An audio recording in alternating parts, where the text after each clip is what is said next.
Yes. Hari Om, everyone present today. Welcome to yet another exciting and insightful session by Chinmaya Yuva Kendra, Mumbai. Let us begin with the invocation prayers.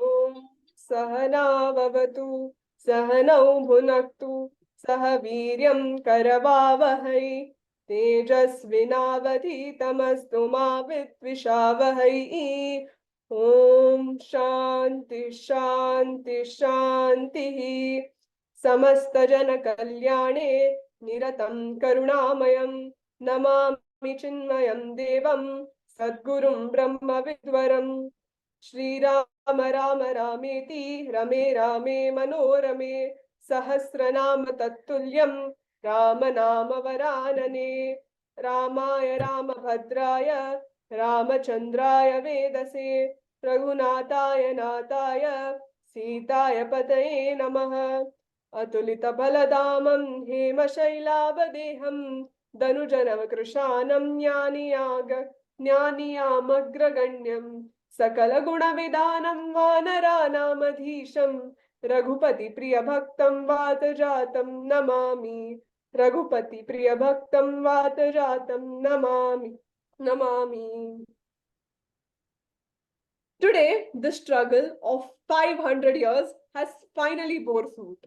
Centuries ago, attempts were made to destroy this Punya Bhumi's culture. They may have destroyed our idols, but they can never shatter our ideals. These ideals are those which helped us to stay rooted firmly and led us to our victory today.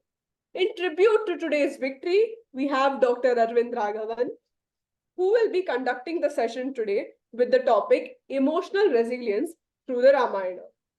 About the speaker, Dr. Arvind Raghavan Srinivasan is a PhD from IIT Bombay and working as a senior scientist at Corning Research Center, India.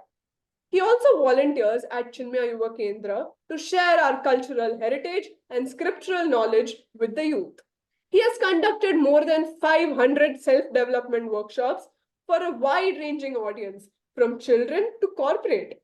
He facilitates weekly sessions for the youth on the Bhagavad Gita and other scriptures to empower themselves from its learnings. He has also acted in several plays and even co-scripted 2 plays, just like that, based on the Bhagavad Gita, and Dharma Yodha Vidyaranya, based on the life of Swami Vidyaranya ji. Handing it over to Arvind Bhaiya. Thank you so much, Dharini, for that nice introduction. Some very nice, awful words that you started off with.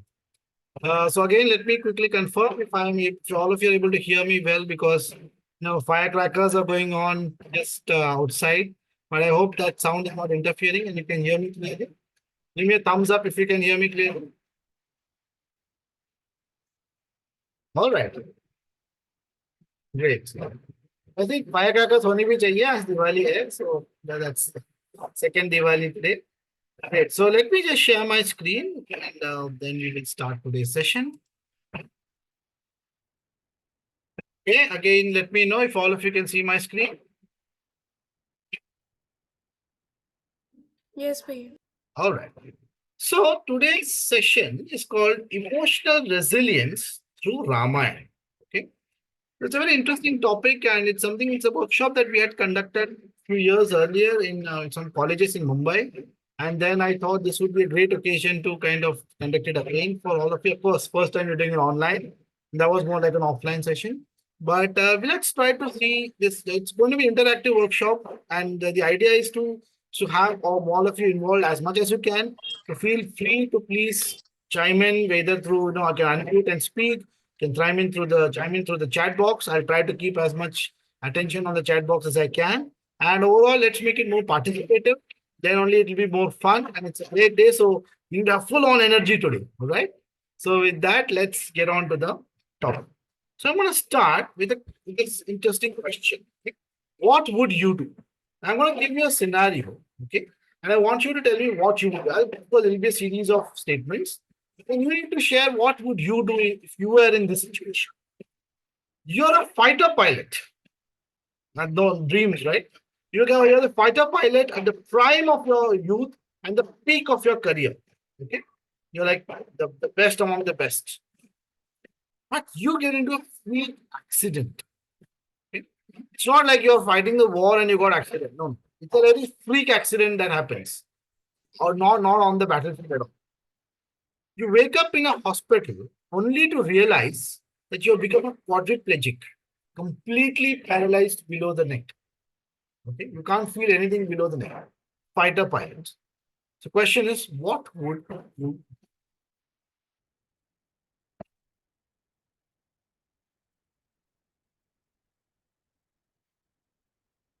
think about the situation? A fighter pilot getting into a freak accident, and he's paralyzed neck. He or she is paralyzed neck. Chant Ram Ram using your mouth. Good, you can do that, I'm sure. But what will that Ram Ram give you, or what will you do with that Ram Ram after chanting that Ram Ram?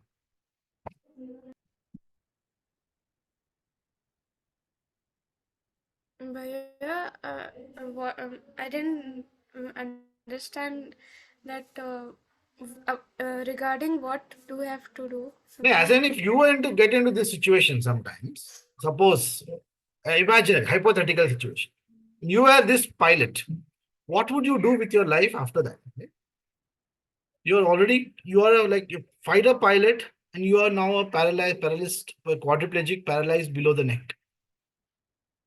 What would be your, how would you live your life after this? If something like this happened.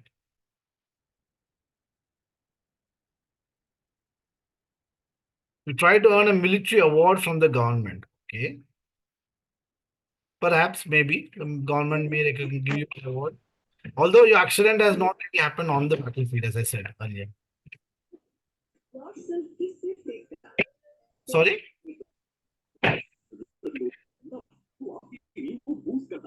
Someone saying something? I can hear some voice, but I can't hear it. Whatever you might do, you might have different options to think about. What actually happened? This person, uh, yeah, I think someone where said can teach and alerts people by speaking. Yeah, that's a good answer. Blame yourself for the accident. Yeah, correct. That could definitely be true. I think someone's kept themselves on unmute, but if you're not it's accidentally unmuted, you can mute yourself again. If you really intend to talk, then please, you're welcome to unmute and talk. But if it's accidentally unmuted, please put yourself on mute. All right. So the point was that this person, MP Anil Kumar, was actually at the age of 24. He was a MiG 21 pilot, okay, Air Force pilot. And when he was riding a motorcycle, or like on the, just in the airfield, he was driving, just in the late in the night, he was just driving back after a, day of flying practice, just going back. And that time he suddenly got into a freak accident. And then, as he said, when he woke up, he couldn't feel anything below his neck. Imagine what he must have gone through when he felt in that situation. But what he did was, he said, okay, at least I can move this, right? It wasn't easy, right? I'm just saying it like we said it. It's not like directly he's going to say it. He went through a lot of pain, a lot of, self-doubt, a lot of anguish. But he fought on.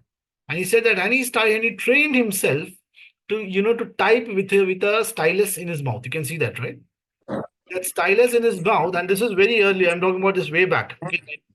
So therefore, it's not a recent incident. So that time these things are not common. But he somehow got that technology, and with his mouth, he began to type things, and he actually became an author. He wrote a book called From Airborne to Chairborne. That was the first book that he wrote, From Airborne to Chairborne. And he wrote another book called Born to Fly. And then he became a motivational speaker, and he inspired so many people. What does it take to become like that? It takes a lot of courage, it takes a lot of determination, and it takes a lot of resilience. And that is the resilience that we are going to try and understand what it is. All right. One more scenario. You're a young housewife driven out of your own house by your husband when you're just due to deliver your daughter. You are not accepted back by your mother and family either. And you find yourself abandoned on a railway platform. Think. A young housewife just given birth to a daughter, and your husband's family has driven you out. Your own family is refusing to take you back. And you are finding yourself abandoned on a railway platform. What would you do?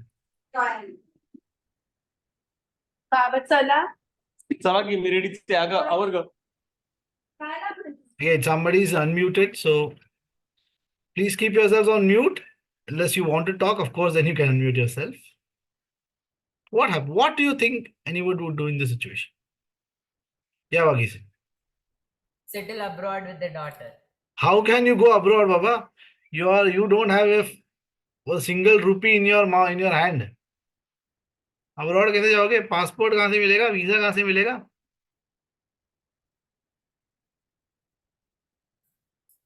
She can go to the next town by the train. Train के ticket के लिए भी तो पैसा लगता है. Unreserved. Unreserved में जाओ, वहां जाके क्या करेगी? नेक्स्ट टाउन ठीक है, she went then. I'm not sure. Right? Of course, it's not an easy answer. I'm not expecting you all to give me right answers for this. No right answer. It's just an open-ended question.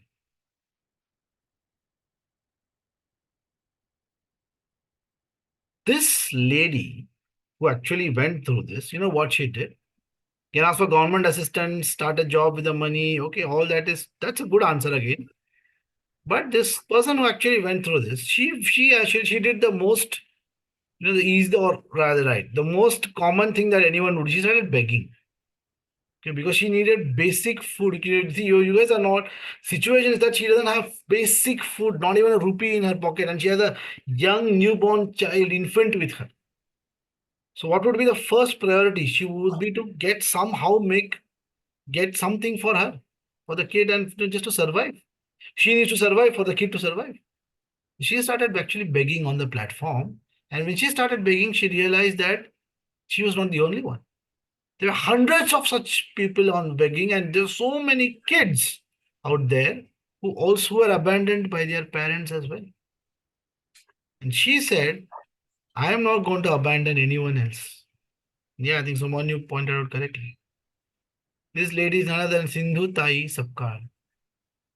She became the mother, or she has nurtured more than 1,500 orphans in her lifetime. Think about it.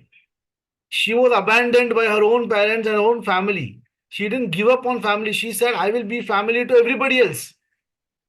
And she became a mother to 1,500 orphaned kids. And she got so many awards. The government also gave her Padma Shri in 2021 and all of that.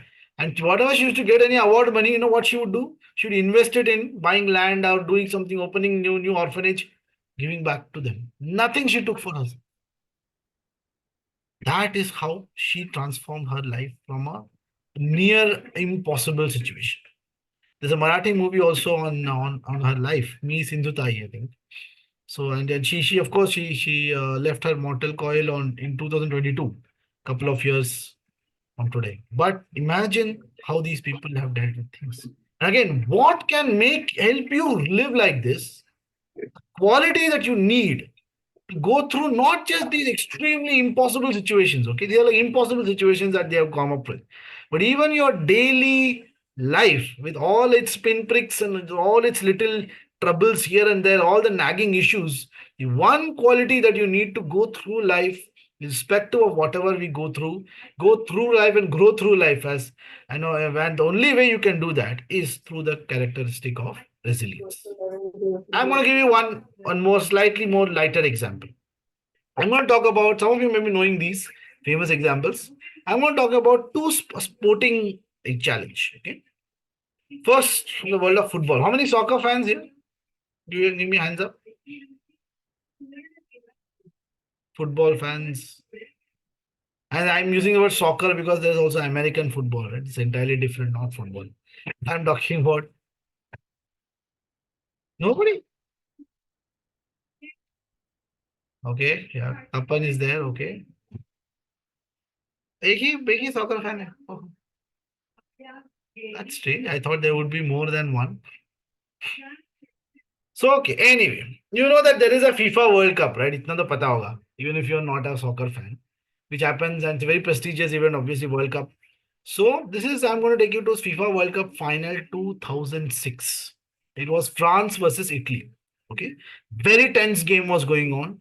The game was tied at 1-1. Okay, and for that, for that actually for that World Cup, there's a legendary footballer. His name is Zinedine Zidane. Okay, he actually retired. He came out of retirement to captain the French football team, and he led them to the finals of that event. And he was, like the best performer on that World Cup on the tournament. And in the finals, the score is tied 1-1 between France and Italy. That time there was an Italian defender called Materazzi. Now, those who have seen a little bit of football know that वो constantly कुछ ना कुछ चलते रहता है, right? नोक झोंक चलते रहता है between players. Some of the other keep on happening something. So like that, this Materazzi and Zidane के बीच में कुछ तो हुआ, and Materazzi said something to Zidane also said something, and Materazzi also said something. Some kind of sledging, which happens in sport. So we'll pause this situation here. Let's go to another sport. ये तो पता होगा. Okay. इसमें तो I'm not going to ask how many people are fans. ये तो पता ही होना चाहिए. I want to go to 1988, and India had gone to Pakistan. India touring Pakistan, and there was also the debut series of a young cricketer called Sachin Ramesh Tendulkar. पता नहीं नाम सुना होगा शायद. So this person का debut series था ये. So they were playing an exhibition match. कुछ तो match बारिश हो गया था. So they were playing actually a 20-over match. T20 before T20 ever happened. So like an exhibition T20 match they were playing. And I think Sachin was young. Sachin was batting, and Mushtaq Mohammad करके there was one. Mushtaq Ahmed, sorry, was a bowler. He was a young Pakistan bowler at that time. So when he bowled, Sachin hit him for 2 sixes in 1 over. And on the other side, there was a legendary Pakistan bowler. His name is Abdul Qadir. Okay, very, very big guy, big name in Pakistan cricket. So he came to Sachin and said, "तू बच्चा है कि तो बच्चे को मारता है. अगर दम है तो मुझे मार के दिखा." Because he hit Mushtaq Ahmed for 2 sixes कि तू वो भी बच्चा है, तो ही बच्चा है. तो बच्चा है तो बच्चे को मारता है. हिम्मत है तो मुझे मार के दिखा. Okay. Two different sporting events, high intensity situation, right? Both of them, between really fierce match situations, highly emotional situations going on. How did both these things turn out? First, let's go back to the football World Cup. Anyone knows what happened in that 2006 World Cup final?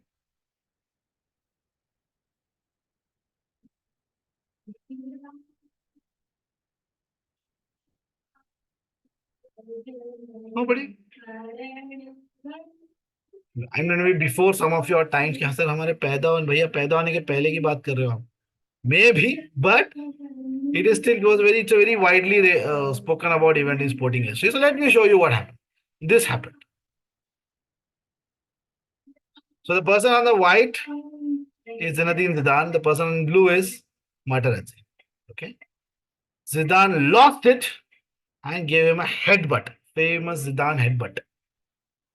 And the moment he did that, the referee gave him a red card. He was sent out of the game. Losing your captain and losing your best player when the match is tied in a World Cup final. It can't get worse than that for France. France lost the World Cup finals in penalties. Think. One moment of losing it, and France lost the World Cup, and all of Zidane's mehnat to bring them till that point got wasted. And what happened on this side in Pakistan? This happened in Pakistan.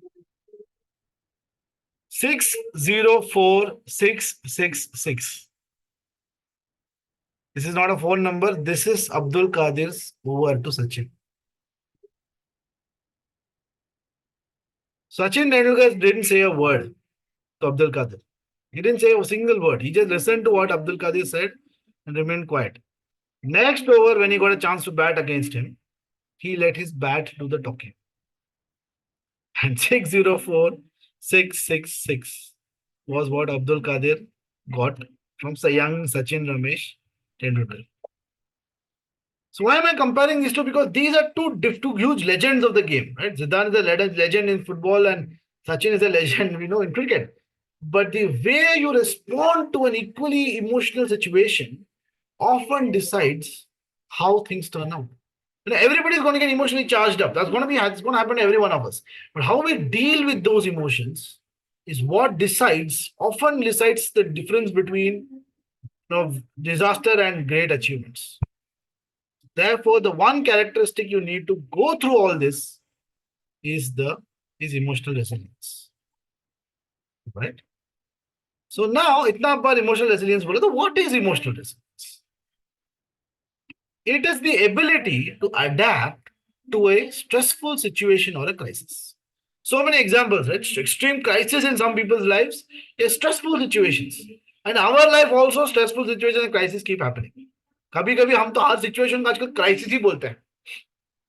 I am having a wardrobe crisis. मतलब क्या, dress इतने सारे हैं उसमें से क्या पहनो पता नहीं चल रहा है, तो वार्डरोब क्राइसिस हो जाता है वो.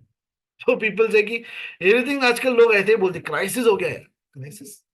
But point is, we go through stressful situations all the time. How do we adapt to these situations? Is emotional resilience. How it does not mean to be unaffected by emotions.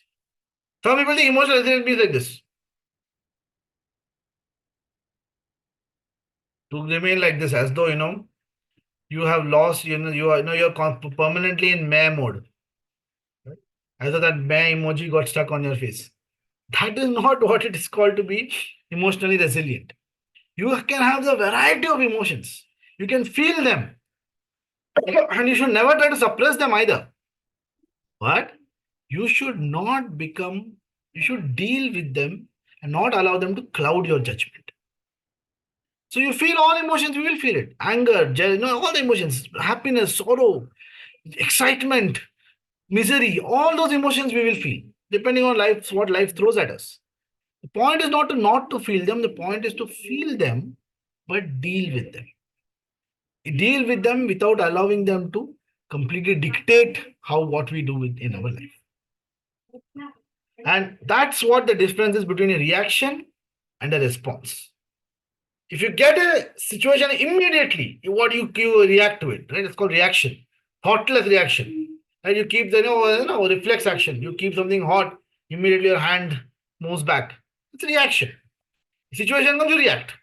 A response is something, that situation comes, you stop, you think, and you respond.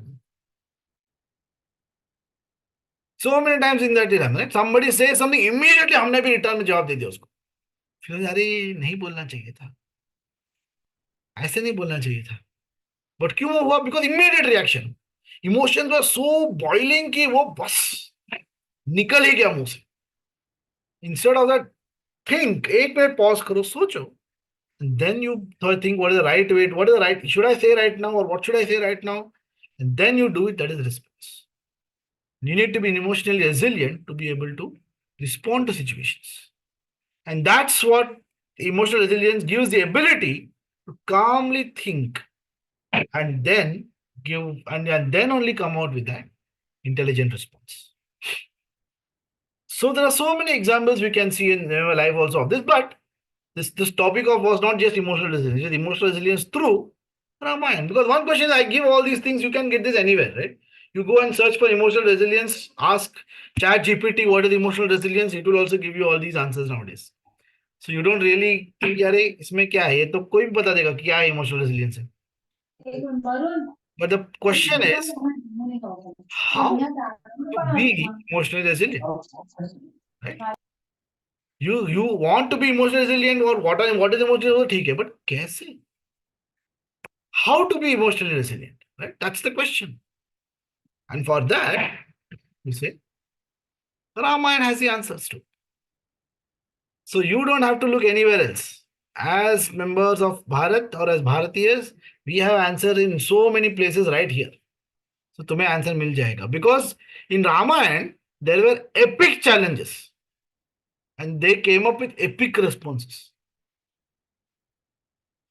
So therefore, you can easily get enough there to how to understand it. And often we think, right, Ramayan में ना सब एकदम simple character है, black and white. That's how people generally think. Mahabharat में ना बहुत ऐसे twisted characters हैं. रामायण में या तो अच्छे हैं या तो बुरे हैं. एकदम clean है. ऐसा नहीं है.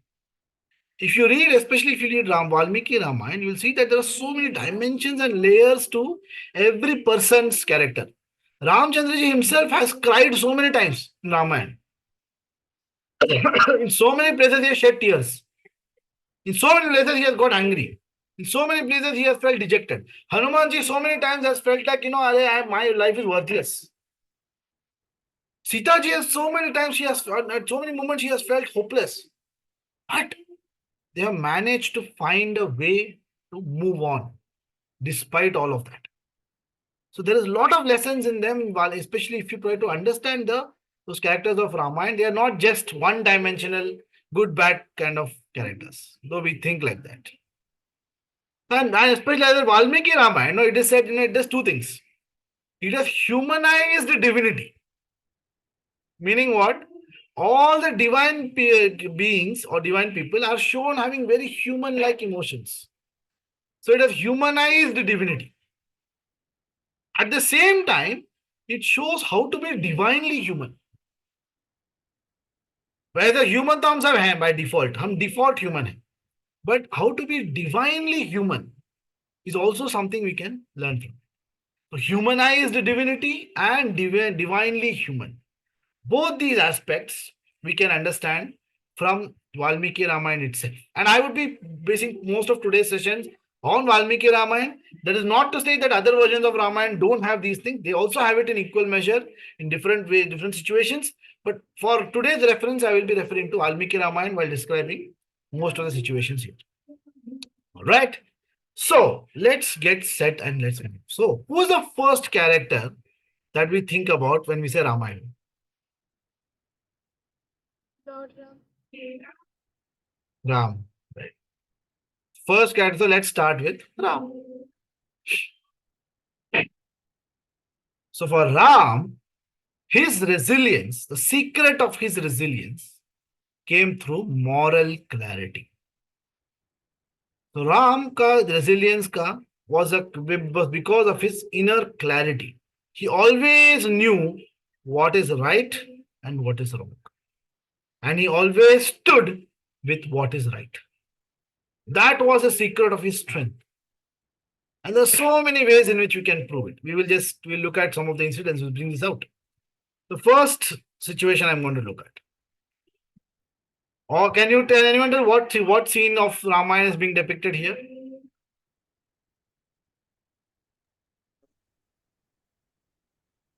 That lady who is asking Rama to leave the palace. Okay. Well, who is that lady? Uh, um, Kaikeyi. Kaikeyi. Very correct. And who's the person with his hands on his head? Dashrath. Good. Now just picture the situation, okay? Supposing your parents had told you that tomorrow we'll go to in 2 days we'll go on a vacation, okay? To a place that you really wanted to go. And then you will be so excited about it, right? And just before that morning, when you're all set to leave, say, sorry, plan change हो गया, हम vacation के लिए नहीं जाना है. Imagine तुम्हारा reaction क्या होगा तभी? You always do like this. कितना मैंने plan किया? I told all my friends that I'm going to go on vacation. Every time you do this, blah, blah, blah, blah, blah, full on, we will get into firing. Even if a vacation plan gets cancelled. Think about Rama's situation. He was told, तुम राजा बने वाले हो. पूरे अयोध्या में ढिंडोरा पिट चुका है. He has already told Sita ji, he has told everybody. Everybody, and he has gotten ready also. Next, उसके previous night को they do special व्रत. अगले दिन तुम्हारा ये होने वाला है करके ये special vrat special puja everything is done and early morning he gets up he gets special bath and he wears all those robes and all of that specifically and he's all set, he's preparing his mind. Okay, now I'm going to go for the coronation and now I'm going to be given the responsibility of ruling Ayodhya. All that is happening on one end and at that time when somebody is की आपको महाराज जी ने बुलाया है KK जी के chamber में he is there, he wants to talk to you. Rama goes there. He says innocently, without aware of anything. And he says, ki, yes, father. He says his father is in an extremely pitiable condition. And he's very shocked. What is going on? What happened to my father? He keeps asking, Father, kya hua? Kya hua aapko? Kya hua aapko? And his father is unable to even look at him in the face. And then KK says, ki, look, I take this boon, blah, blah, story, and as per boon number 1, Bharat will be the king instead of you. As per boon number 2, you will have to go to the forest for 14 years. Imagine what it might have felt at that, how Ramji would have felt at that time. We may think, oh, the Bhagwan hai, but don't think of him as Bhagwan because that's not the point of him coming there. He's come there as a human being to show us how to feel human emotions. So imagine how he must have felt broken and shocked. But you know what he says? He says, that's all, mother. इतना ही था पिताजी, इसके लिए आप इतना हिचकिचा रहे थे, कोई बड़ी बात नहीं, नो प्रॉब्लम, नो प्रॉब्लम, मैं अभी जाता हूं, आई एम सो हैप्पी कि भरत राजा बनेगा, बहुत खुशी है मुझे, मैं तो अभी निकल लेता हूँ। अरे ये तो बताने के लिए इतनी खुशी खुशी आप, और आपको मदर ये सब के लिए पिताजी से वरदान वगैरह क्या जरूरत थी, आप मुझे बोल देते डायरेक्ट, मैं इमीडिएटली सुन लेता, और ये तो जरूरत ही नहीं कि आपको कुछ करने की जरूरत है, I will go leave immediately. This is how he responds. You may think अरे राम जी थोड़े शायद भोले थे, बहुत इज वेरी इनोसेंट, भोले भले, तो इमीडिएटली मान गए, उनको पता नहीं चला के का इसमें क्या षड्यंत्र है and all of that, but that's not true because if you see after that Ram has long conversations with his mother Kaushalya, with Lakshman, with Sita ji, with so many people. And in that, he very clearly says, I know what is happening here. I know why did this happen. I know that this is a very, very dangerous situation. But he says, I accept it because I know that if I don't, first of all, I said, it's my father's question of my father's oath. And if I break it, it's an insult to him. And second, Bharat, mere se bhi acha banda hai. He will do good to Ayodhya. So I don't mind him becoming king at all. And for the benefit of everybody, I have to leave. And he convinces everyone why he has to leave. We don't have to convince of Sita ji, of course. Sita ji has to convince us something else. We'll come to that when we talk about Sita ji. But Lakshman ji convinces, Mother Kaushalya ji convinces. And how is he able to? Because he knows, he has analyzed all the scenarios in his head. What will happen if I say no? Why should I say no? What should I say yes? What will happen if I say yes? What will happen if I say no? What is the right thing to do in this case? Yes, the right thing is for me to go to forest immediately without delay. And because the longer I remain, the more people of Ayodhya will get upset, more Mother Kaikai will be anxious, more I'll give pain to my father. So I will leave immediately. All that he has done, moment mein thinking. That is his moral clarity of Ramchandra ji. And that's how he is able to say that very smoothly. Huh? And in Tulsi Ramayana, when he goes and meets Mother Kaushalya, he says, Tata deen mohi kanana raju. So very beautiful line it is. He says, Tata, my father, mother, Tata dina mohi. My father has given me Kanana Raju. Kanana means forest. He has given me a forest ka kingdom. That's how he breaks the news to his mother. Instead of saying he has exiled me, he said, Tata dina mohi Kanana Raju. He has given me the forest ka kingdom. दो अलग अलग kingdom थे, ये वाला kingdom Bharat को दिया, forest वाला kingdom मुझे दिया. Think of how he is saying those things. With what clarity and what standards he has set for himself to say that without the moment of hesitation. That is called moral clarity. This is one incident. Second incident. You know that the whole Vali Sugriv ka, I'm not going to go to the full story right now, but there was enmity and now if you look at it, what was Ramji's main problem? His main problem was that he wanted to find Sita ji.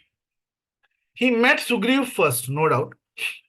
And of course, this Kabanta had told you go and meet Sugriva. But having gone there, having found out the situation, what would have been in the best interest of Ram? To side with Sugriv or to side with Vali?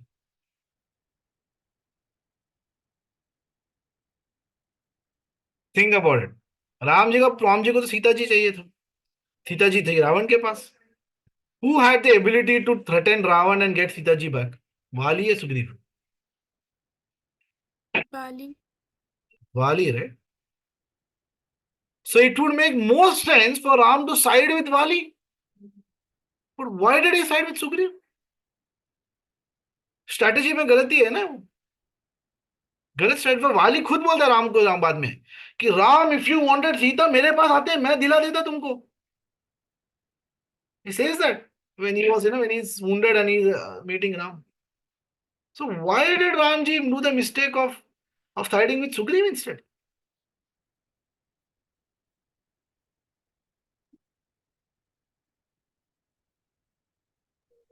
Sugriva was good in nature, and he was his Bali was uh, Sugriva was of a good nature, whereas Bali was more of like a villain. Vali was more of an evil, Sugriv was dharmic, and Vali was adharmic. That's the key. Now Ramchandra ji says to Vali, you have abducted your own brother's wife, Ruma. What kind of animalistic behavior is this? You are an adharmi. Your younger brother's wife is like your daughter, and you forcefully abducted her. What kind of behavior is this? And Bharat has told, I am my Bharat's representative in this forest. He is the Raja of all, the whole thing, not just Ayodhya. And as his representative, मुझे दंड देना था तुमको. तुमने जो गलती की उसके लिए. So Ramji is not looking for his own personal milestone there. मुझे सीता जी कैसे मिलेगी जल्दी? He is looking from the point of what is dharma, and my duty towards dharma is more than my duty towards anybody else. Therefore, I have to punish Vali and side with Sugriva. Moral clarity. Think every incident is very beautiful if you analyze it. Third incident. Okay, what incident is this?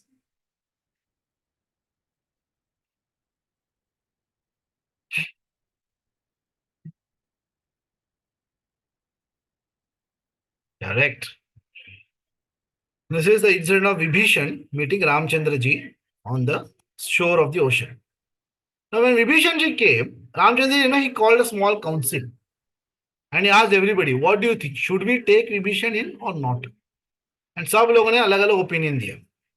Some said कि विभीषण को विभीषण तो रावण का भाई है, वो spy की तरह आया होगा, उसको मत ले. Some people said कि अरे विभीषण को ना एक काम करते हैं, हम उसको पहले इंटरोगेट करेंगे पूरी तरह.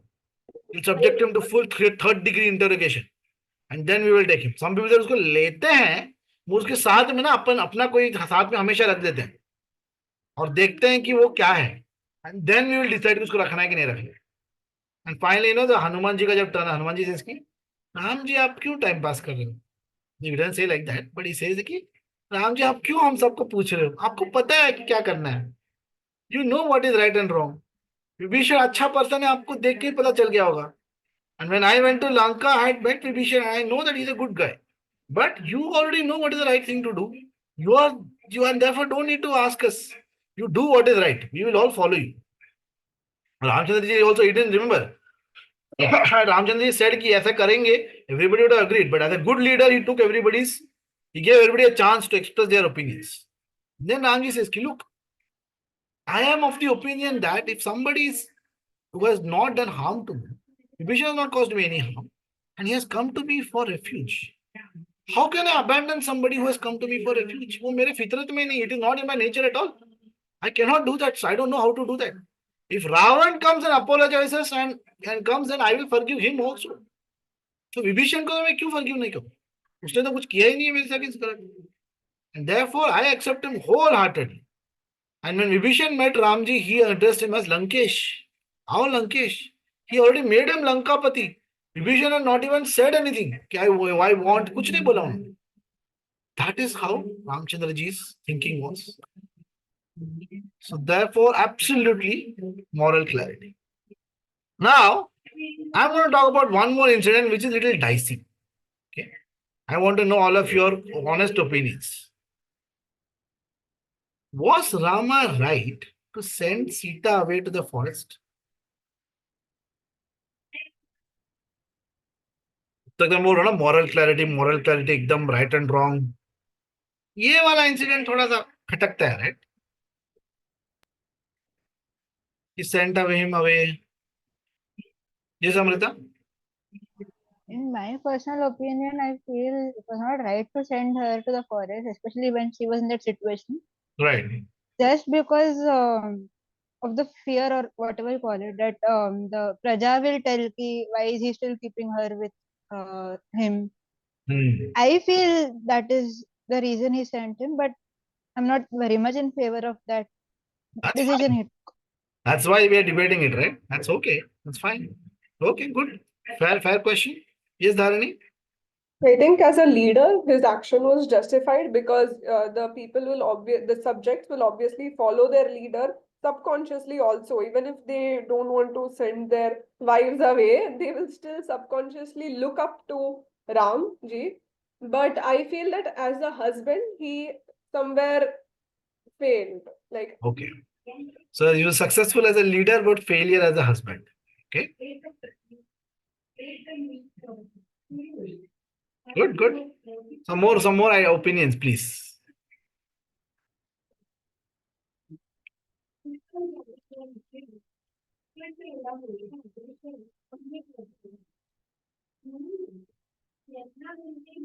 But the point in this is what continuing with what Dharani said. Sita Devi did not take it as she was ready to accept. Actually, what I've heard is Ramji did not tell her to go to the forest. She had heard from some people, and then she thought that it'll be better if I myself go to the forest rather than him telling me to go, because it will be difficult for him to tell it to me. I think that's what I've heard. So in that sense, he did not fail as a husband. No. Well, Valmiki Ramayana doesn't say that's how it happened. So I'll describe the situation in Valmiki Ramayana just a bit. But that no, Ramji did want to send Sita ji away from the palace, and he instructed Lakshman ji to do it. So Lakshman ji did it, and Sita ji did not know about it actually till the time she actually reached outside the palace. Bhaiya, can you tell what happened after Lakshmanji took Sita Mata? Yeah, I will tell that surely. Okay, well, let me then describe the whole situation to you all, and then maybe you can tell again whether it is right or wrong. So I have to go to one night, okay, in the palace garden. Ramji and Sitaji were relaxing. Okay, they were just relaxing. They enjoyed some nice, watching some entertainment. And then after they were relaxing in the garden, कोई नहीं था, सिर्फ वो दो ही थे. अकेले में कुछ gentle moments they were spending with each other. And at that time, Sitaji was already she was pregnant. Right? She was going to give birth to Rama's child. I mean, they didn't know they were going to be twins, but anyway. So he said that no, Sita, I'm very happy. You ask me whatever you want. They say, right? Generally also the pregnant women kuch mange to husband generally tries to fulfill. So he says ki whatever you want, you ask, I will give you. So Sitaji said ki by God's grace, I have got everything with me. You are there, so I don't have anything specific to ask, but I just had one desire.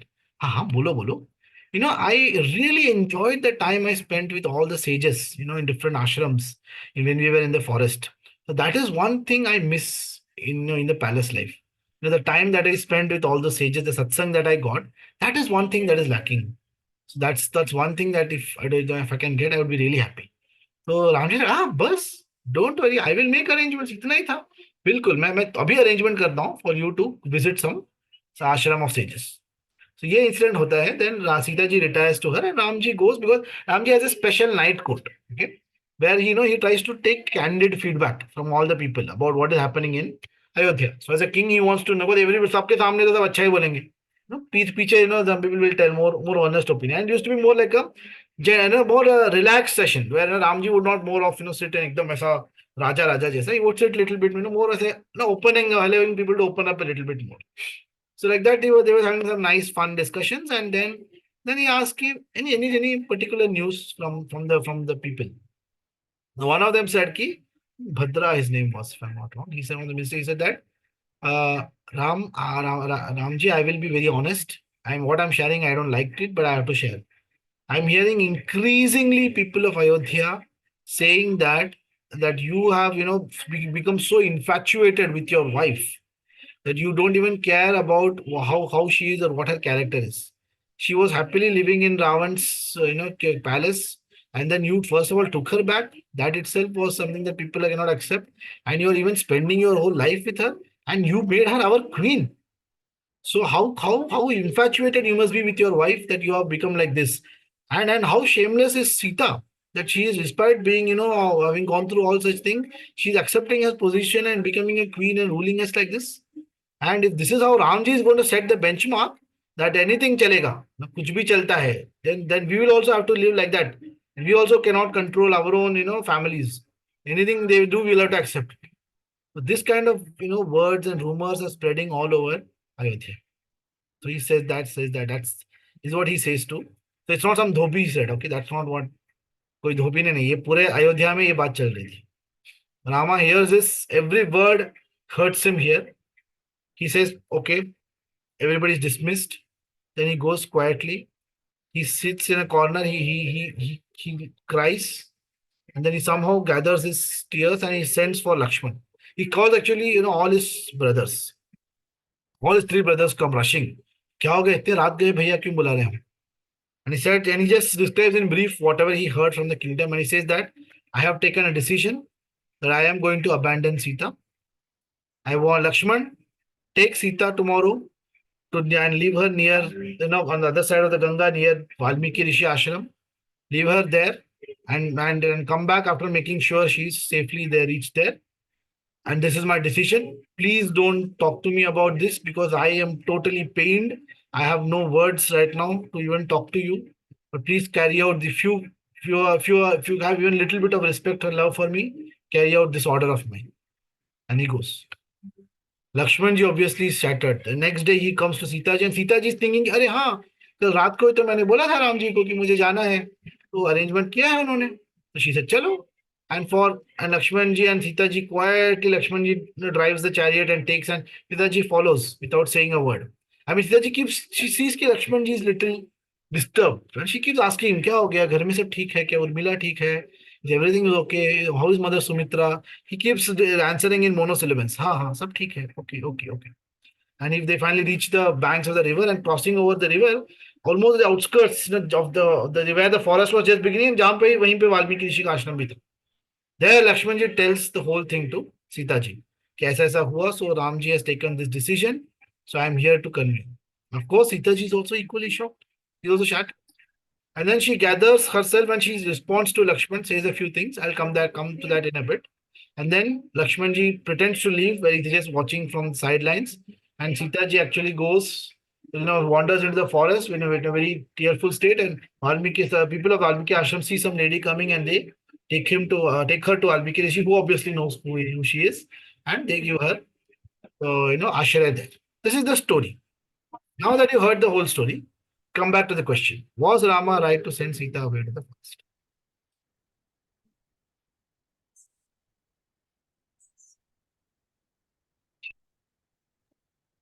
Kali is saying it would have been hard for Sita to stay in Ayodhya amidst all deformation. Her kids would have grown up by such harsh words. It was best for her to leave the kingdom.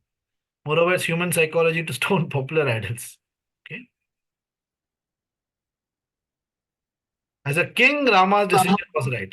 Okay. Sorry, go on. Somebody was saying something.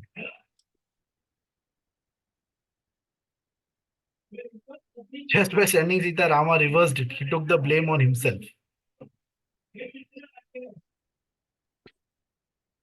So, in the interest, I would love to debate more on this. Interest of time, I'm moving on a little bit. One thing was, let's look at the big picture. Okay, let's look at Rama the king. All of you, some of you said this. As a king, had people raised questions on Rama's character and said he is unfit to be king, do you think Rama would have continued to sit on the throne or to remain in Ayodhya? No. He would have left instantly, right? So that same standards he applied to Sita as well.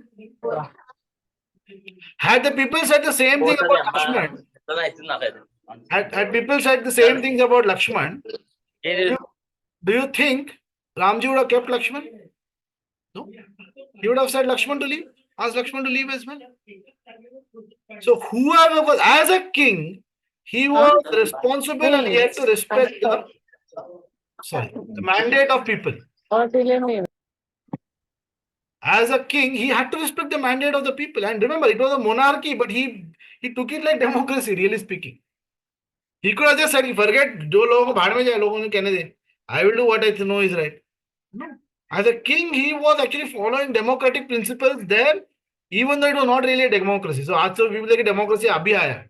The democratic thought was already there. King cannot rule without the mandate of the people. And my wife as a queen does not have the mandate of the people, so she cannot be a queen to them. And remember, queen was not just some figurative position. Queen had a lot of responsibilities in the governance of the kingdom. So therefore, if people are not willing to accept her authority, it will cause chaos in the kingdom. So therefore, as a king, he had to take that choice. There was no doubt in this. There's nothing he could do about it.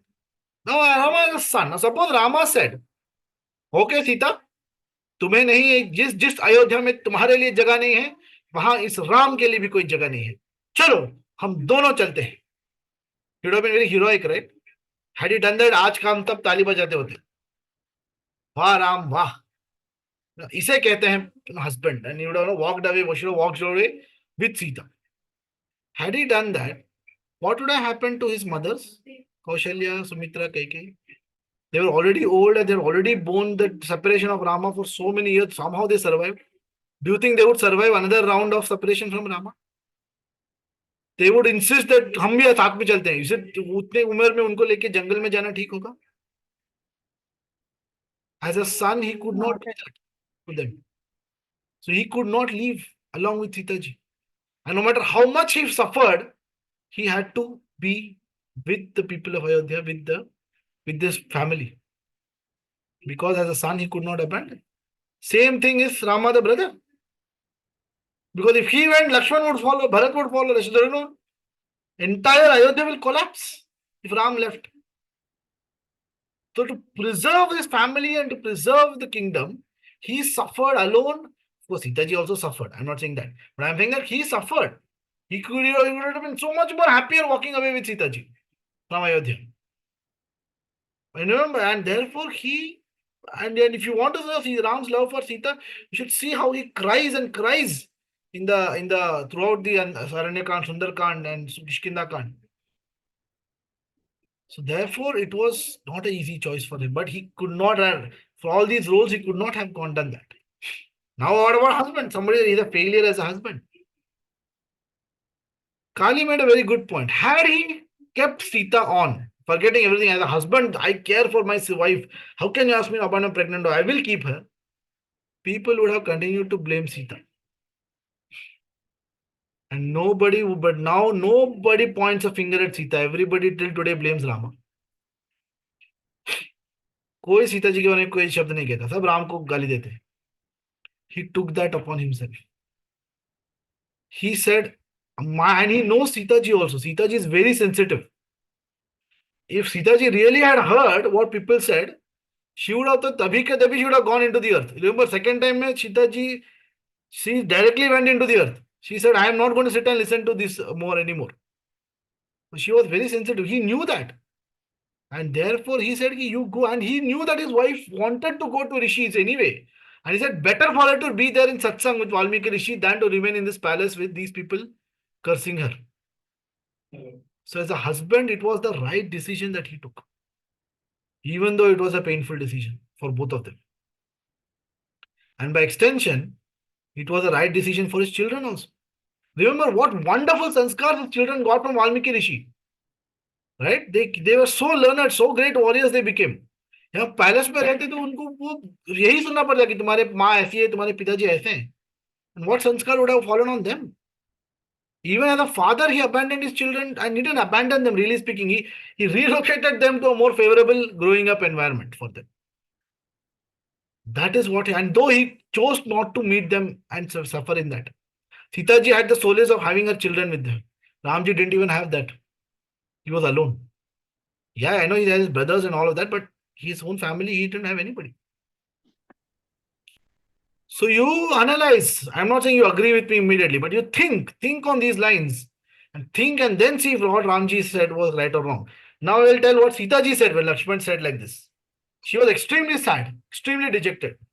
She cries, but then she recovers and says, I understand why Ram has done this and tell Ram that as his Ardhangini or as the queen of Ayodhya, I share his responsibility and therefore I accept this. She never questions Rama. And she adds, to remind Rama that is chill that to treat the people of Ayodhya like he would treat his own brothers and not have any negative feeling for them. This is what Sita says. Think about what character these people are.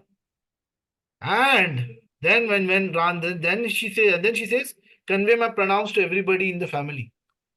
And it's my misfortune that I cannot be with them and serve them more. That is how Sitaji responds to the situation. So therefore, this is not an easy decision, but it was the right decision. That the only decision that Rama could have taken. Again, please think. I'm not asking you to get convinced immediately. Think, but please read the right Ramayana first of all. Read the don't see some serials. Okay? Yeah, Dharani. Bhaiya, then I'd say that Ram is not to be blamed. The people don't deserve his kingship then, no, Bhaiya? If they couldn't like be dharmic themselves, how did they deserve the kingship of the Ram Rajya, the glorious Ram Rajya? Because the point is that as a here whether people fulfill their responsibility towards Ram or not, Ram will fulfill his responsibilities to the people. And it is said that the Ayodhya underwent a lot of natural calamities after Sita ji left, and the people suffered. But they didn't suffer because Ram deliberately did any misgovernance. But people suffered once Sita ji left. Then the Ashwamedha Yajna had to be done to regain the glory of Ayodhya. So the consequences will be there, karmic consequences for what they did. They suffered for it. But not that Ramji deliberately let them suffer. No, he did his best. But nature didn't support. अभी भूमि माता की बेटी के साथ किया तो भूमि माता तो उनको परिणाम होगा ही उसका. But anyway, the point is, yeah, but Ram is not going to be petty like that. तुमने मेरे ऐसे कि मैं तुम्हारे को नहीं चाहता, जाओ. That's not how, and that's not how Sita ji also wanted, right? Ramji to do.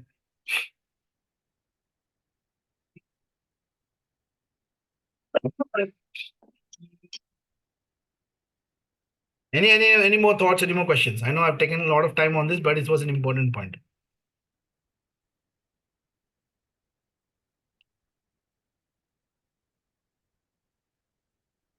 Okay, so please think on this more. And now, how do we strengthen our moral clarity? Okay, Ramji has set the benchmark, right? हम वहां तक कैसे पहुंचेंगे? Few simple pointers. First, remember the universal values. Right? The values like honesty, truthfulness, they are there for a reason. Integrity. All these values are there for a reason, and they have time-tested values. And because of if you look by following those values, everybody benefits. That's why those values are. So identify some of those values and stick to those values. Like Ragul Riti Sadat Chali Aayi, Pran Jaye par Vachan na Jaye. The integrity was a very strong one.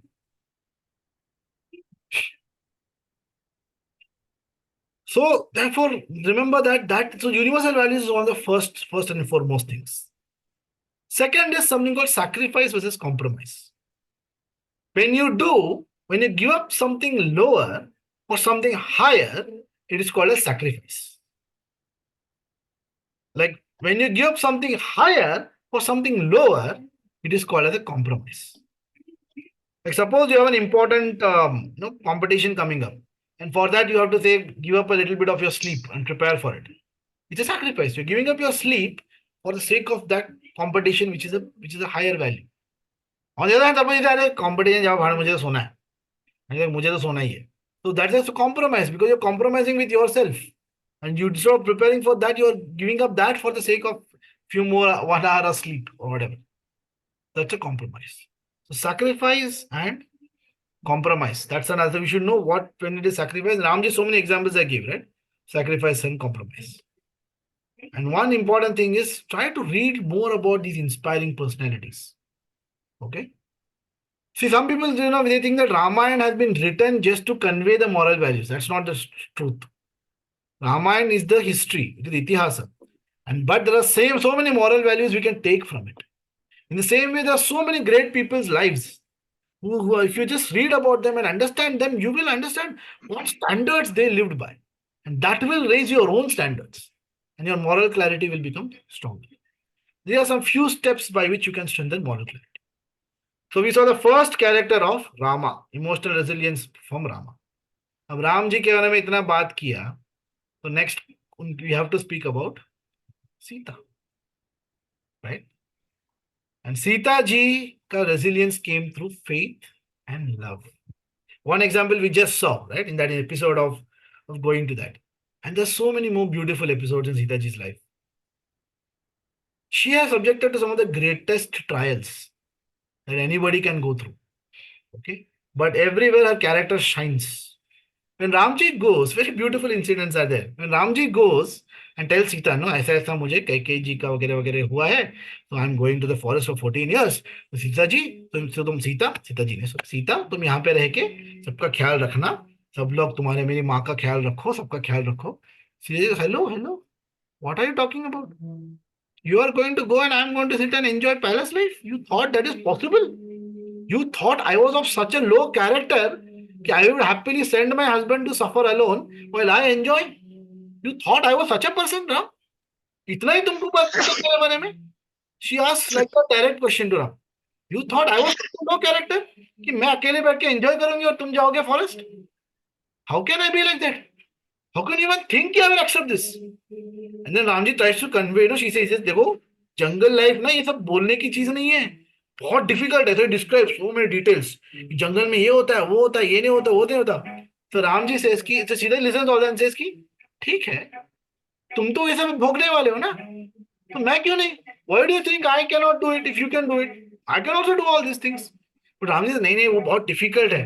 Then she Sita ji now she starts become sarcastic. She said, लगता है ना मुझे जनक ने मेरे पिताजी को बताना पड़ेगा कि आपने किससे शादी करा दी मेरी. ये तो इतने मतलब मुझे लगा कि बहुत बड़े हैं, महान है वगैरह वगैरह, बट ये कह रहे हैं कि वो सिर्फ मेरा ख्याल भी नहीं रख सकते जंगल में, इतने भी केपेबल नहीं है कि वो मेरा ख्याल रखे जंगल में. ये क्या किंगडम का ख्याल रखेंगे? She actually breathes fire with her words, okay? So Sita ji is not some general very quiet in the issue, ऐसे बहुत बात ही नहीं करती थी, वैसा नहीं है. Sita ji is fiery character.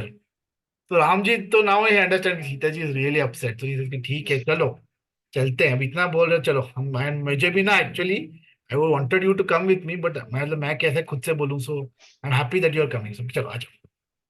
That was of course their love for each other, but they both went. So that was the first time you can see Sita ji very clearly deciding that she's not going to sit and enjoy things when her and Ramji is in suffering.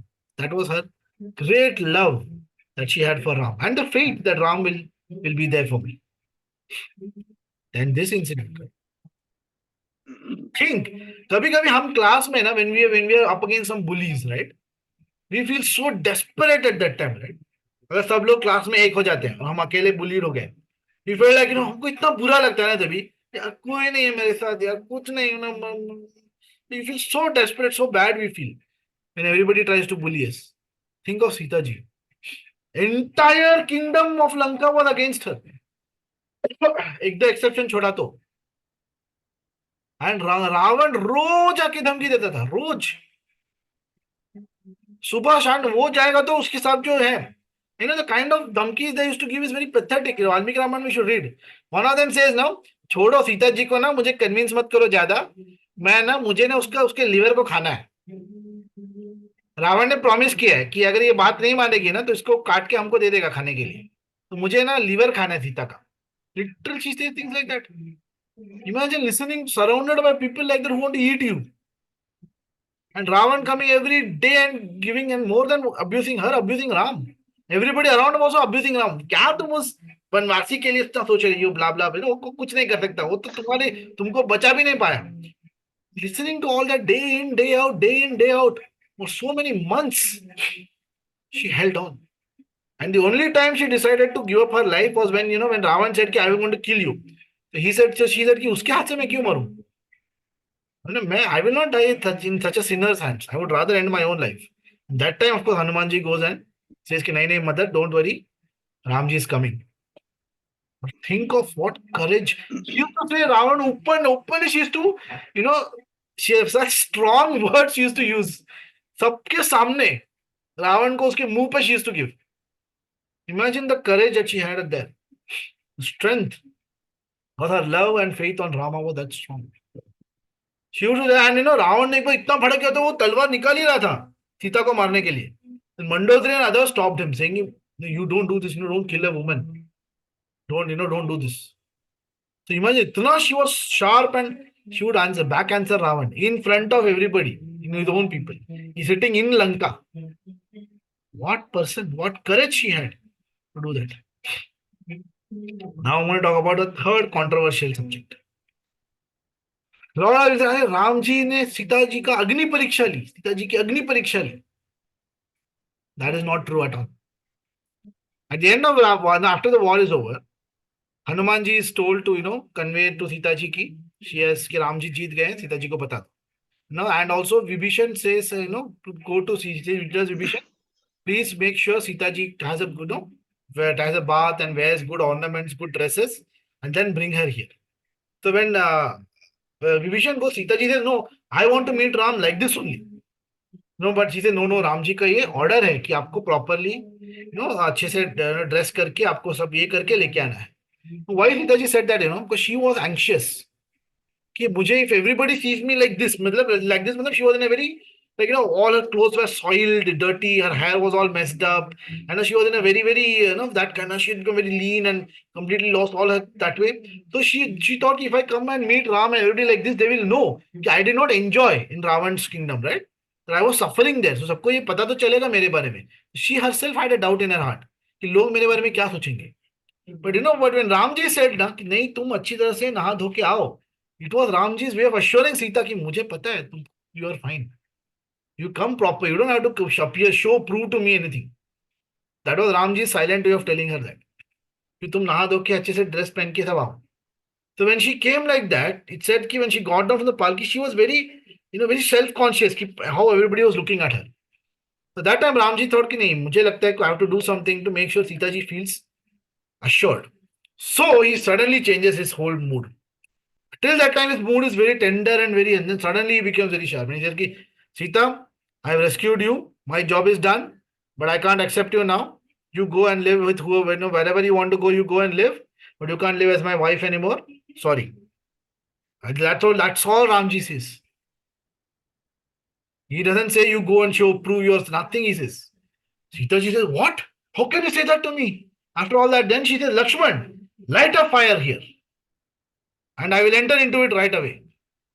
Sita ji demands it. Not Ramji asks her to do. And then Lakshman ji is confused. ये क्या हो रहा है ये सब? And then when he looks at Ramji is like silently saying, जो Sita ji बोल रहे करो. Because Sita ji wanted to show to the world of her purity. And this is not the first time though. And why should she light a fire? इसके पहले भी एक incidence है. When Hanuman ji का पूंछ को आग लगाया था ना, तब लोगों ने बोला अरे तुमसे जो बंदर मिलने आया था उसके पूंछ पे हमने आग लगाई है. You know what Sita ji did at that time in Sundarkand? It comes. She immediately invokes fire.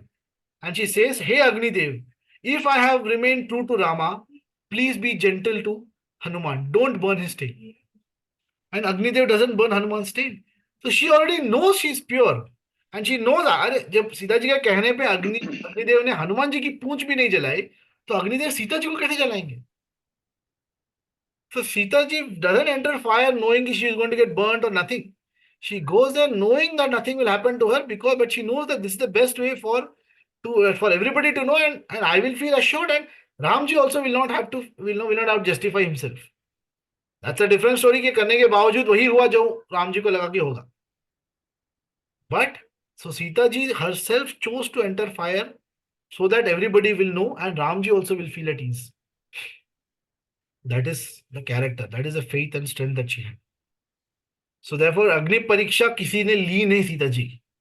Sita ji ने खुद से दी. Remember this one thing. Okay. Now I'm going to do a quick quiz. I'm going to show you a few images and a clue. You have to tell me who this is. Okay. See the image? For the sake of my child, I scaled new heights. Who is this?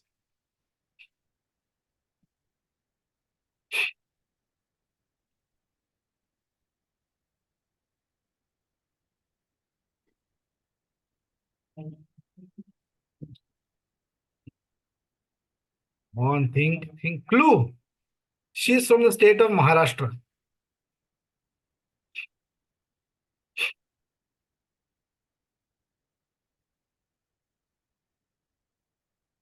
Not maid servant exactly. But yes, she was a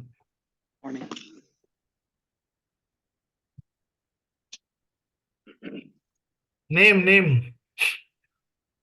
Milkwoman, correct? What is her name?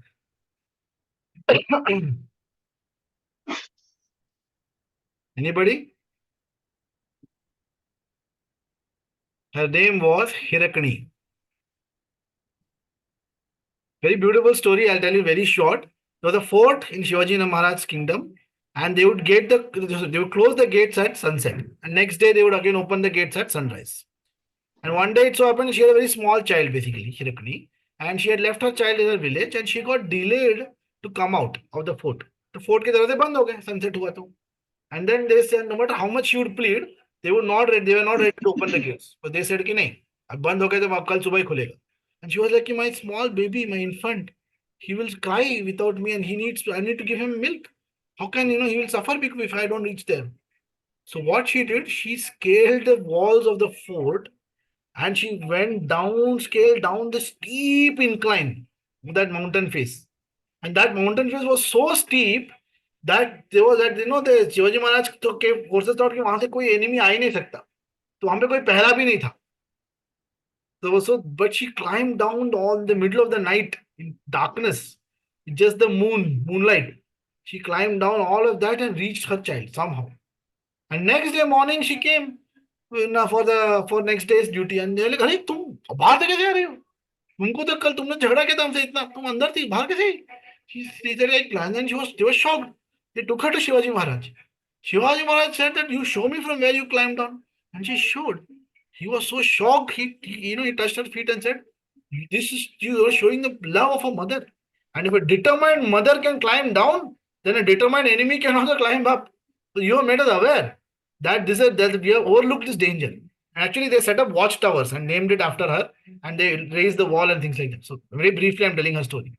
But remember, the power of love made her do this. Next one, this one. The dedication of I forgot to clip this. Naam aa hi gaya hai.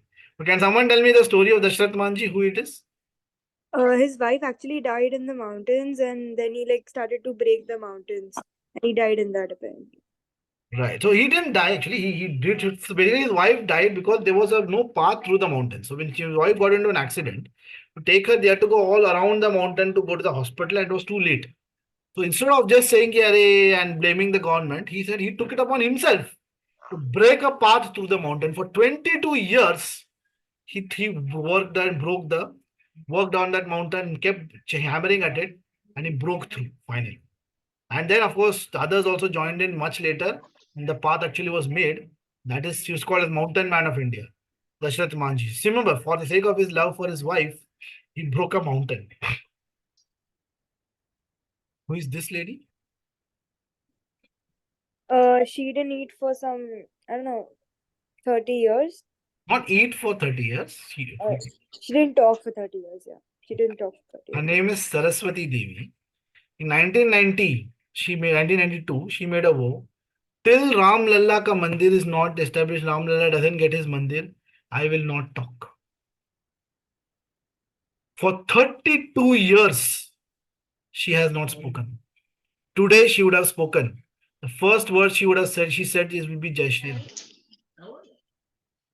32 years without speaking.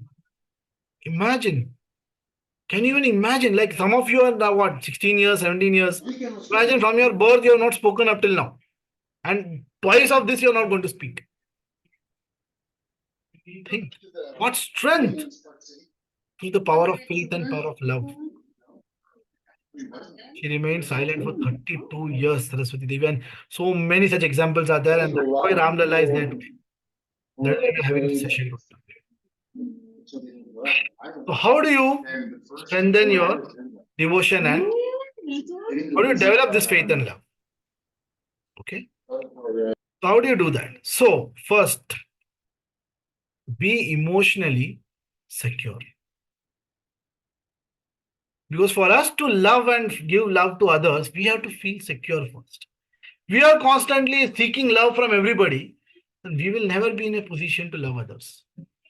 So we have to have faith. If no, even if you think nobody loves me, no, Bhagwan loves you. God loves you because तुम्हारा जो life breath है उसका उसके love का proof है वो. So God loves us irrespective of anybody else loves us or not, and others also love us. It's not like that. They may not show it or they may not show it the way we want it, but we also don't show others love, right? So be emotionally secure and know that you are loved. Then you will be able to love others. And from inner faith comes from inner purity. You need to be absolutely pure from within. Purity means what? You need to start developing good and a tendency to do good to everybody, to be good to everybody. Once that inner purity comes, you will feel that power of faith also coming. And the third most important point is be genuine. Do not put up a mask. Do not say one thing and mean another thing. सामने कुछ और, पीछे कुछ और. Be genuine. Sita Mata, Ram ji ke samne, she never hesitated to say. Ravan ke samne, she never hesitated to say what she felt like, right? So be genuine. Then you will get others' respect and you will get their trust. So be genuine and sincere for others. Don't just like that say things. यहाँ से मत बोलो. यहाँ से बोलो जो भी बोल रहे हो. Then it will have an impact. And sometimes if you don't like something, say that also. But say it in a very, not on a harsh way. But say it openly and so that you can help others also understand and accordingly you can think of a way out of the situation. This is how you can develop faith and love. Okay, and one more quick quiz. I'm going to give you some clues. You need to guess who it is. Okay. First clue was affectionately called as Madiba, meaning father.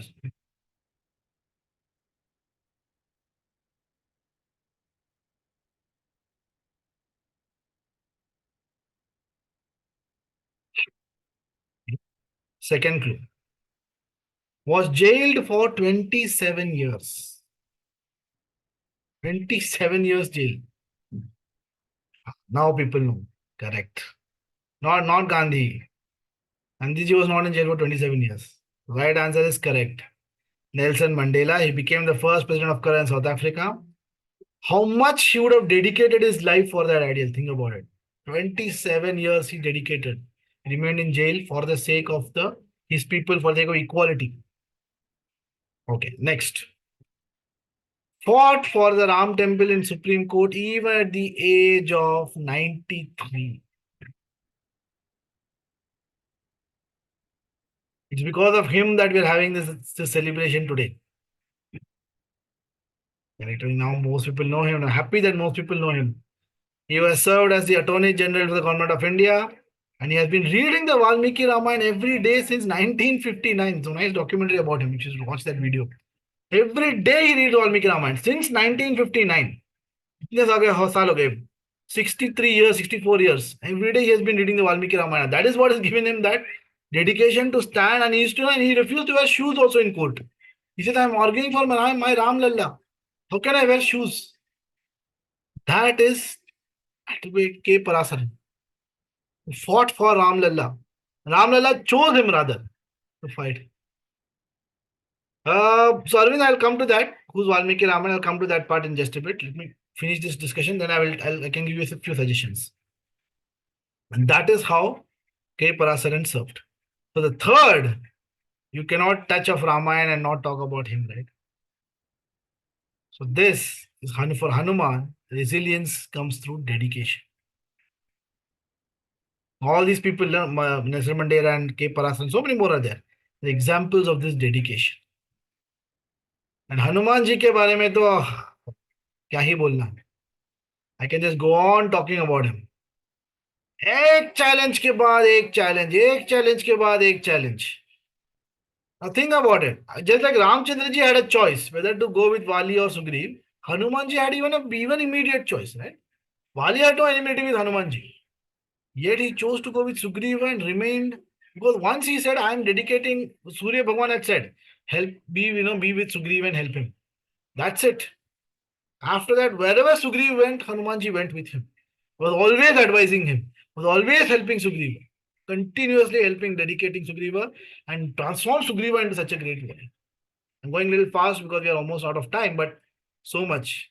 Then we know the whole journey of Hanumanji to find Sita ji and come back. बाप रे, कितने सारे मुश्किल आए उनको, एक के बाद एक के बाद एक के बाद एक के बाद एक. The ocean cross करने में इतने सारे मुश्किल आए. उसके बाद wherever he went in Lanka, so many challenges, one after the other he faced. And we had done a whole workshop only on that one, Hanuman's journey to find Sita. A whole workshop we had done only on that. So much, but how? Dedication to that Ram. Ram काज किए बिनु मोहे कहाँ विश्राम, he says to Mainak Parvat. I have to do Ram's work. No, I cannot rest without doing that. That kind of dedication he had. And in the war also so, and how many times, I know, we all know Hanumanji went and brought the Sanjeevani Parvat, right? He did it 2 times in the war. You know that? Not once. Do bar. Hanumanji did it. एक बार नहीं. And he didn't keep it there only. अब लेके आए तो रख देते यहाँ तक. He took it back every time. Ramji said कि वो it should not be displaced from its original place. तो वापस रख दो. So he came 2 times. He went and he came back. 2 bar. Hanumanji went all the way from Lanka to Himalaya and back. 2 trip किए during the war. उसके अलावा तो बहुत सारे contributions he did. And nothing was too much for Hanumanji. कुछ भी काम, he would always be thinking ahead. When the Ram and Lakshman got hit with those snake arrows, before anybody could think, Hanumanji went and met Garud also. Garud ji, please, आओ थोड़ा help करो. Always thinking of what is needed to be done. क्या करना है, क्या करना है, क्या करना है, क्या करना है. And ready to do that, always. That dedication, and any challenge he faced, that dedication helped him face those challenges. That is our great Hanumanji.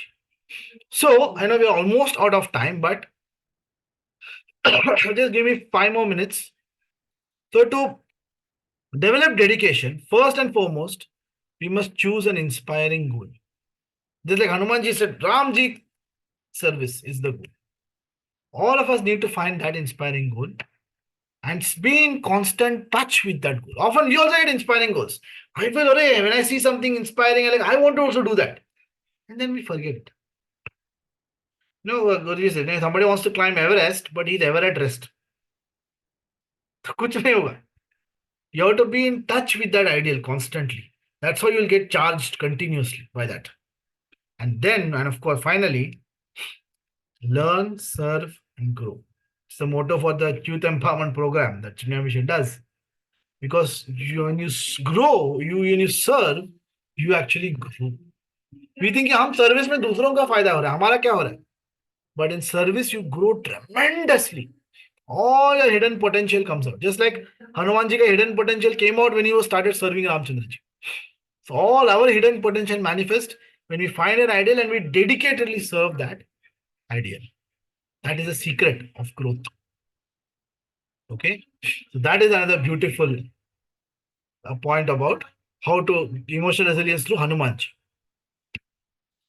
Now for 5 minutes, okay, we will do this. Now we have Chat GPT, right? So we're going to have a Chat GPV. Chat GPV, GPV is great poet Valmiki. So I am going to invoke Valmiki ji, and any of you have any questions about Ramayana, about Ram, about even emotional resilience, anything, you are free to ask Valmiki Rishi. So I'm going to ask Valmiki Rishi to kindly invoke him, and please ask him anything that you want to ask.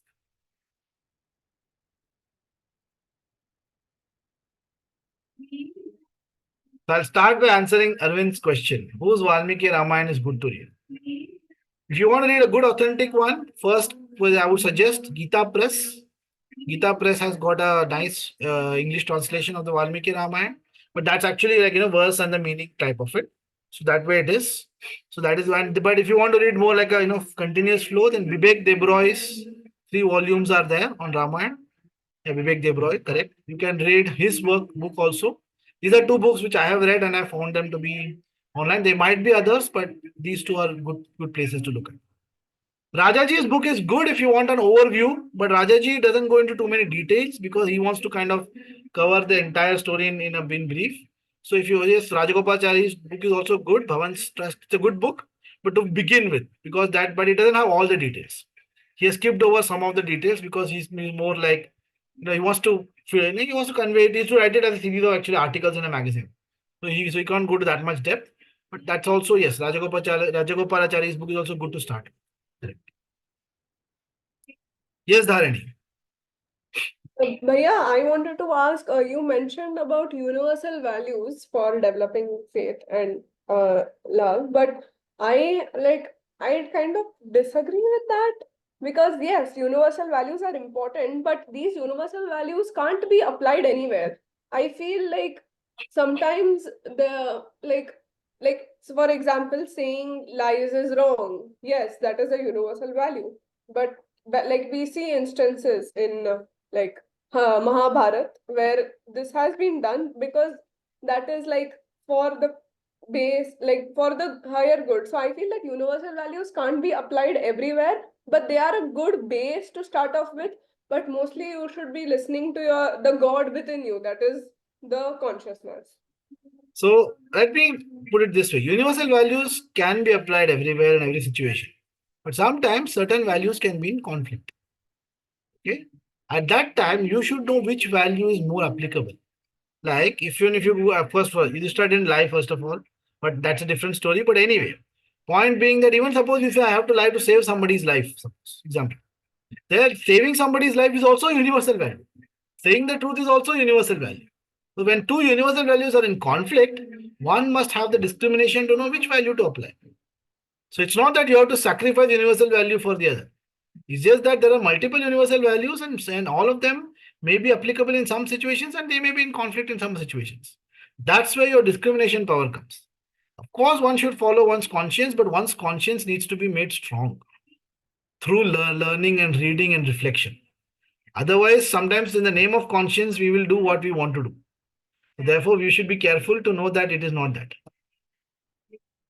Yes, but I agree because what has been portrayed as universal values is in certain situation only this has to be followed.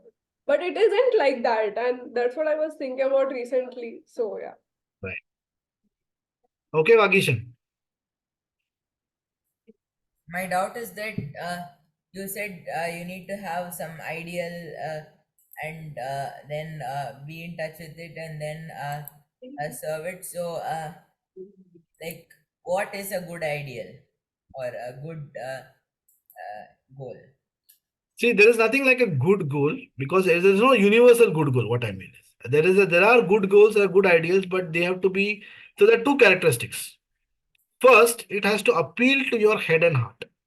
Meaning what? You should feel a connection with it and you should really respect it. Yeah, this is something worth pursuing. So it should appeal to your head and heart. Second, it should involve something bigger than you. It should not be only restricted to you.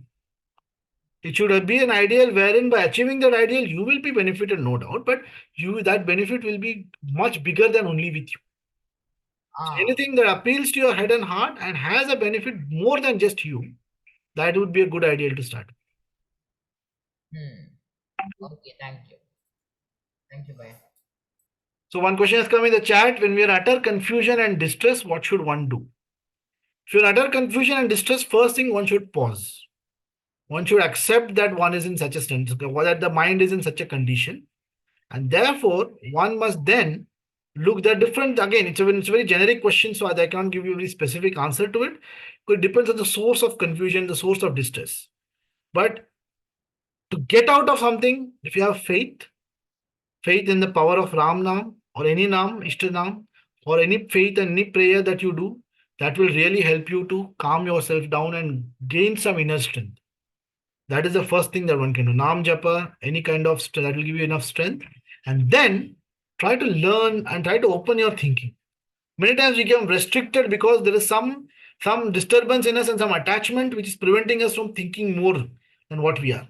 So once get some strength first, for calm yourself with the help of japa, with the help of some prayers.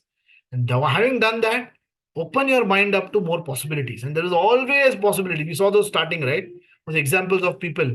उनसे बुरा तो हमारा life नहीं है, but वो भी निकल आए तो हम भी निकल ही सकते हैं. Yes, Dharani or Shashwati, who wants to ask? Bhaiya, I had read the story about the Agni Pariksha, where it's actually the Maya Sita which is captured by Ravan, and during the Agni Pariksha, there's some exchange and the real Sita comes back or something. Is it true?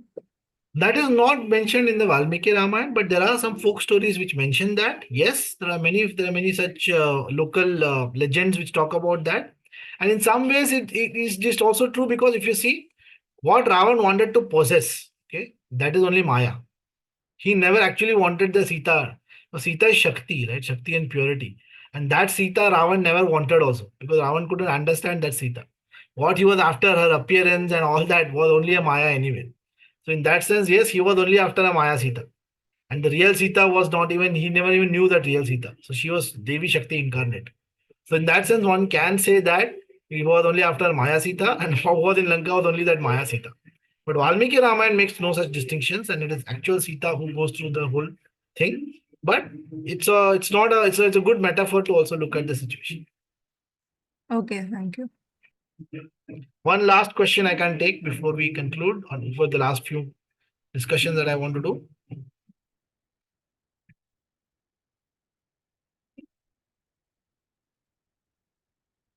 Yes, Dharani. So this might seem very controversial, what I'm going to ask, Bhaiya.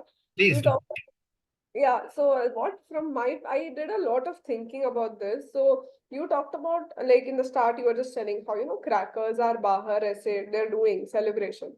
Yes, I agree, Bhaiya, but like, yes, it is an undeniable fact that crackers do cause pollution. And that, but this, this activism comes very selectively only during Hindu festivals. No doubt we have to highlight that, but bursting crackers, like the ones which emit pollution, it is in a way against the essence or core of Sanatana Dharma, because Sanatana Dharma has survived so long because of its dynamic nature, and that is adapting to the current times. And Sanatana Dharma also says that we must preserve Prakriti.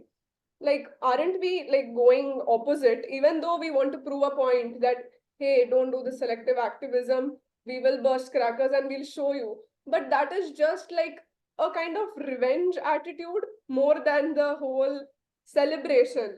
Like, yes, celebration is involved, but I don't think Ram himself, whom we are doing this for, would like to be celebrated in a way which is harming Prakriti. Okay, good. I'm happy you asked this question, and I'm sure many others also had this question in mind. So okay, I'll try to give this answer as briefly as I can. When we do this firecrackers in Diwali, it is not done just like that. There's a specific reason for it, because it is part of Ulka Dan. Ulka Dan has been done by us since ancient times. Ulka Dan is when we actually used to take fire and show the ancestors. It actually follows Pitru, Paksha, and all of that. So it's a way to show Pitrus the path back to their Pitru Loka, and therefore it is done by lighting up with fire the entire pathways and things like that. And not just diyas, with actual Ulka. Ulka is actually, where fire is given out. Of course, आज का crackers may not have been at that point of time, कुछ अलग रहा होगा. But the fire ritual जो है, that is very much, or you bring out fire is very much there in our scriptures. So Ulka Danam is there. Therefore, in Diwali, it is something which is part of our tradition. It's not that we are just like that doing it now. Having said that, now let's address the pollution aspect. Everything that we do has a price. This session that is happening is also causing pollution, right? Because for this session to happen, so many people's computers are on or mobiles are on, which means you're consuming internet, you're consuming electricity, you're consuming energy, and that energy is being coming. Most of the energy today still comes from conventional energy sources like burning coal and whatever oil or whatever gas, and all of which is adding pollution to it. Watching 1 hour of Netflix is equal, in HD version is equivalent to driving a few kilometers in car. That's the same amount of energy consumption that happens there. So everything that we do comes with a price, and that comes with the cost of pollution. So does that mean we can just pollute anyway since everything is polluting? No. Of course, we have to have limiters, which we already do. We already do have so many limiters. We have limited the noise in the crackers that come these days. We have green crackers now, which are less polluting as compared to the others. And the scale of pollution that happens because of cracker burning is nowhere in the top 10 reasons of pollution. If one goes and looks at the actual survey done by the IIT, I'm forgetting which IIT, IIT Kanpur, IIT Kharagpur, they did a survey. This was in context of Delhi. And firecrackers not even in top 10 reasons.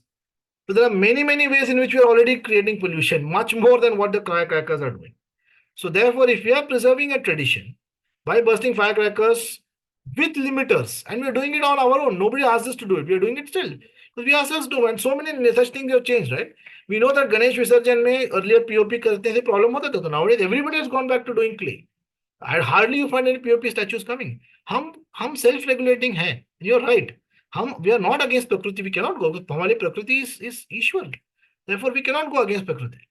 But it is not that by bursting crackers on just 1 or 2 days, we are causing extremely high intolerable levels of pollution, which doesn't caused by other things. That's also not true.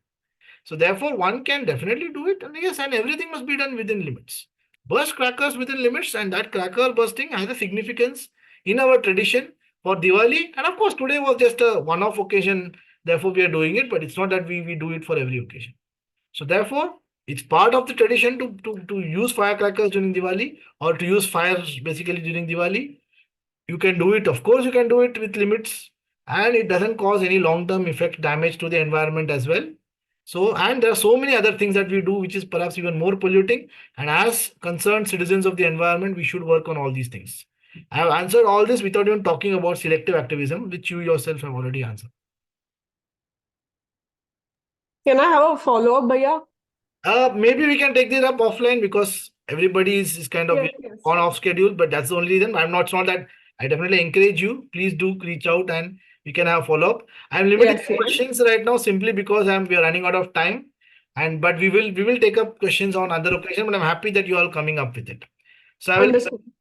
right. And I will just conclude with this because when we talk about resilience, what we see in front of us, this picture is a monumental example of resilience. Is the resilience of 500 years of Hindus that we are seeing this and that we are here today. We are doing this celebration today. And that is so, therefore, it's a monument of resilience.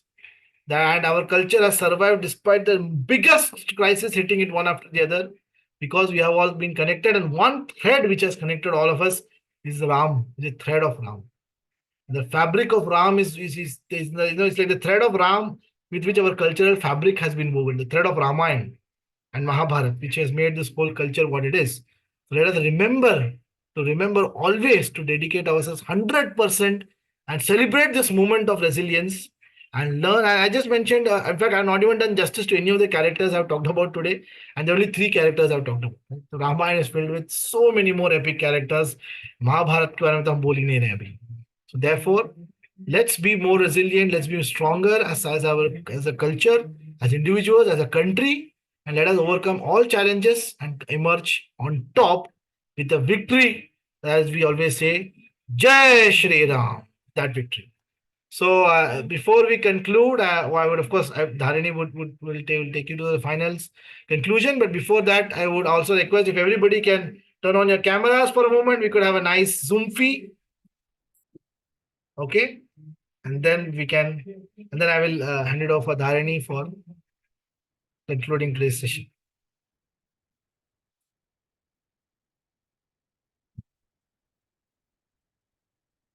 Come on, everybody.